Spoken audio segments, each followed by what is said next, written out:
యవ్వనము, అప్పుడప్పుడే 20 ఎంటర్ అయ్యే వాళ్ళు కానీ వీళ్ళందరికీ ఎట్లుంటుందంటే కొన్ని శరీరంలో జరిగే మార్పుల వల్ల కానీ కోరికలు వాళ్ళకి అధికంగా ఉంటాయి.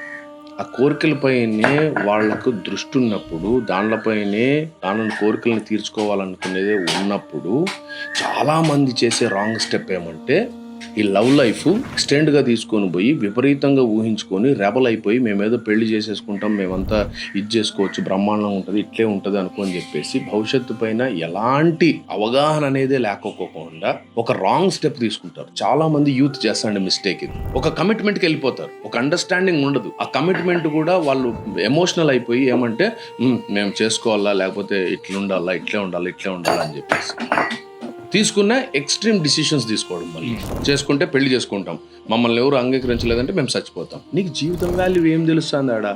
జీవితం అంటేనే నువ్వు చూడలేదు, నీకు ఏమీ తెలియదు. ఇన్నేళ్ళు అమ్మ నాన్న సాకితే నువ్వు పెరిగినావు, వాళ్ళు పెడితే ఫుడ్ తిన్నావు, వాళ్ళు ఇచ్చిన బట్టలు కట్టుకున్నావు, ప్రతిదానికి వాళ్ళపైన ఆధారపడిపోయి ఇప్పుడు నీలో కోరికలు అధికమైపోయి ఒక ఫ్రీడమ్ కావాలనుకొని నువ్వు ఆ కోరికలను తీర్చుకునే దానికోసము ఒక తోడును సంపాదించుకొని అదే ప్రేమ, అదే జీవితము ఇది లైఫ్ లాంగ్ ఇట్లే ఉంటుంది అనుకోగలిగితే భవిష్యత్తులో ఎన్ని బాధ్యతలు ఉంటాయి? ఇది ఒక రోజుది కాదు కదా. దీనిపైన చాలా మందికి స్పష్టత లేకే ఆ తప్పులు చేస్తారు. ఇప్పుడు మనం ఉండేది ఇండియాలో, సో ఆ ఇండియన్ మైండ్ సెట్ తో మన కల్చర్ కి మనం కొద్దిగా వాల్యూస్ ఇస్తూ కూడా మనం ఇక్కడ బతికేటప్పుడు మనం అలాగే ఉండాలి, ఉండేదానికి ప్రయత్నం చేయాలి. అదే ధర్మం.